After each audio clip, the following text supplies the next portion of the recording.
ഈ വീഡിയോയിൽ ഞാൻ വളരെ ഹോണസ്റ്റായിട്ടാണ് സംസാരിക്കുന്നത്.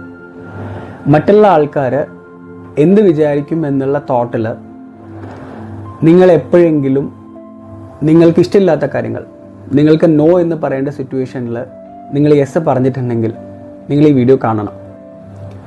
അത് പല സിറ്റുവേഷൻസ് ആയിരിക്കാം, പല ചെറിയ സിറ്റുവേഷൻ ആയിരിക്കാം, വലിയ സീരിയസ് സിറ്റുവേഷൻ ആയിരിക്കാം, നിങ്ങളുടെ വർക്കിലുള്ള നിങ്ങളുടെ ബോസിനോടായിരിക്കാം, അല്ലെങ്കിൽ നിങ്ങളുടെ ഫാമിലിയിലുള്ള ഏറ്റവും ക്ലോസ് ആയിട്ടുള്ള ഒരാളുടെ അടുത്തായിരിക്കാം. അങ്ങനെ ഒരുപാട് ആളുകളുടെ അടുത്ത് നിങ്ങൾക്ക് ഇഷ്ടമില്ലെങ്കിലും അവരെന്ത് വിചാരിക്കും എന്ന് കരുതി നിങ്ങൾ കുറേ തവണ യെസ് പറഞ്ഞിട്ടുണ്ടായിരിക്കാം. That is absolutely wrong. അങ്ങനെ ഒരിക്കലും ചെയ്യാൻ പാടില്ല. ഇഫ് യു തിങ്ക് എന്നെ കൊണ്ടിത് പറ്റില്ല, എനിക്കിത് ചെയ്യാൻ ആഗ്രഹമില്ല, then you have to start saying no. ആ ഒരു ഓർമ്മപ്പെടുത്തലാണ് ഈ വീഡിയോ. ആഴ്ചയിൽ മുഴുവൻ ഹെവി ലോഡ് വർക്കായിരുന്നു, ഹൈ പ്രഷർ വർക്കായിരുന്നു, നല്ല സ്ട്രെസ്ഫുൾ ആയിട്ട് ഇരിക്കുകയാണ്. അപ്പോൾ നമ്മൾ സ്വപ്നം കണ്ടിരിക്കുന്നത് വീക്കെൻഡിൽ സ്വസ്ഥമായിട്ട് വീട്ടിൽ ഒരു പണിയും ചെയ്യാതെ നെറ്റ്ഫ്ലിക്സ് കണ്ട് ചില്ലായിട്ടിരിക്കാം, അല്ലെങ്കിൽ നമുക്ക് ഇഷ്ടമുള്ള എന്ത് കാര്യമാണോ ആ കാര്യം ചെയ്തുകൊണ്ടിരിക്കാം എന്ന് ആഗ്രഹിച്ചുകൊണ്ടിരിക്കുമ്പോഴാണ് കറക്റ്റ് ഞായറാഴ്ച നിങ്ങളൊരു ഡിസ്റ്റൻറ്റ് റിലേറ്റീവിൻ്റെ കല്യാണം. ആ കല്യാണത്തിന് നിങ്ങൾക്ക് പോയി കഴിഞ്ഞാൽ നിങ്ങൾക്ക് അറിയുന്ന ആളുകളൊക്കെ വളരെ കുറവാണ്. നിങ്ങൾക്ക് കല്യാണത്തിന് പോകാൻ ഒട്ടും താല്പര്യമില്ല. പക്ഷേ അവരെന്ത് വിചാരിക്കും?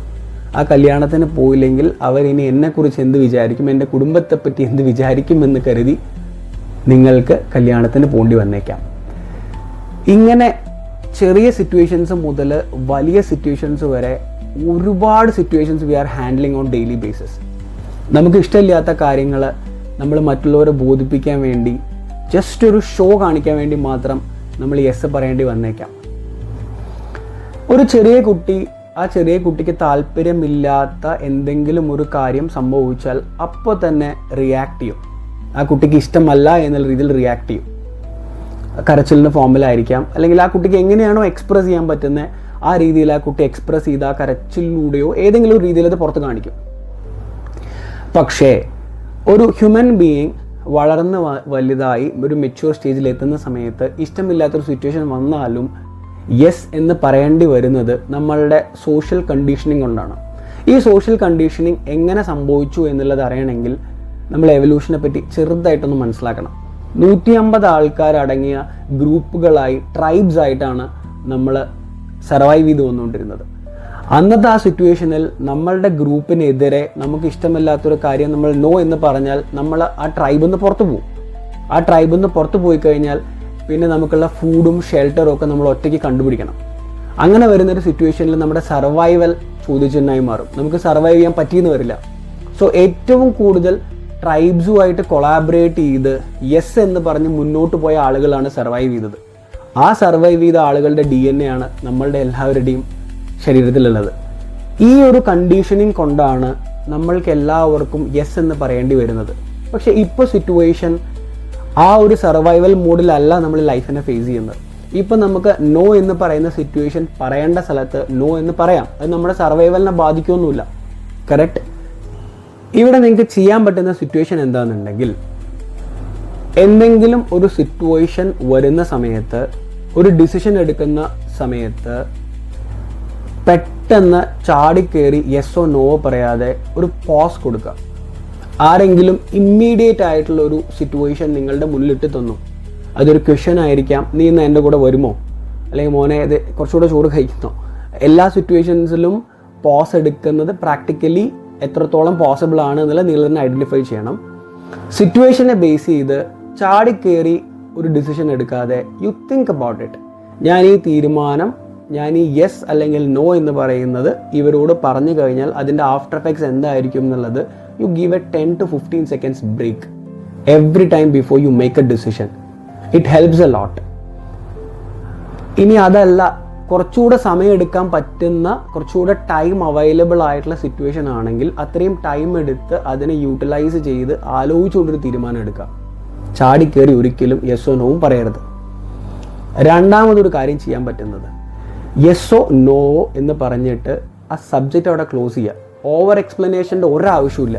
ഒരു ഫ്രണ്ട് കാറ് ചോദിച്ചു, കാറ് നിങ്ങൾക്ക് കൊടുക്കാൻ ഹോണസ്റ്റ്ലി താല്പര്യമില്ലെങ്കിൽ, എടാ ഞാൻ എൻ്റെ കാർ ആർക്കും കൊടുക്കാറില്ല, സോറി, അതല്ലാതെ അവിടെ എൻ്റെ കാറ് വർക്ക്ഷോപ്പിലാണ്, ആ കാറിൻ്റെ പണി ഇപ്പോൾ കഴിഞ്ഞതേ ഉള്ളൂ, കാറിൻ്റെ ബ്രേക്ക് കുറവാണ്, ക്ലച്ച് അറ്റത്താണ്, ഇതുപോലത്തെ യാതൊരു വിധത്തിലുള്ള എക്സ്പ്ലനേഷൻസ് കൊടുക്കേണ്ട ഒരാവശ്യമില്ല.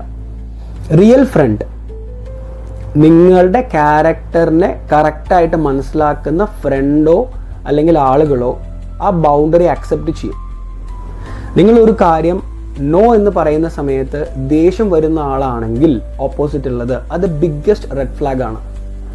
നിങ്ങളുടെ എല്ലാ യെസ് മാത്രം ആഗ്രഹിക്കുന്ന ഒരാളാണ് അപ്പുറത്തെങ്കിൽ അയാൾ പ്രശ്നക്കാരനാണ്. നിങ്ങളെ റിയൽ ആയിട്ട് മനസ്സിലാക്കുന്ന ഒരാളാണെങ്കിൽ ആ നോ അക്സെപ്റ്റ് ചെയ്യാൻ പറ്റണമല്ലോ.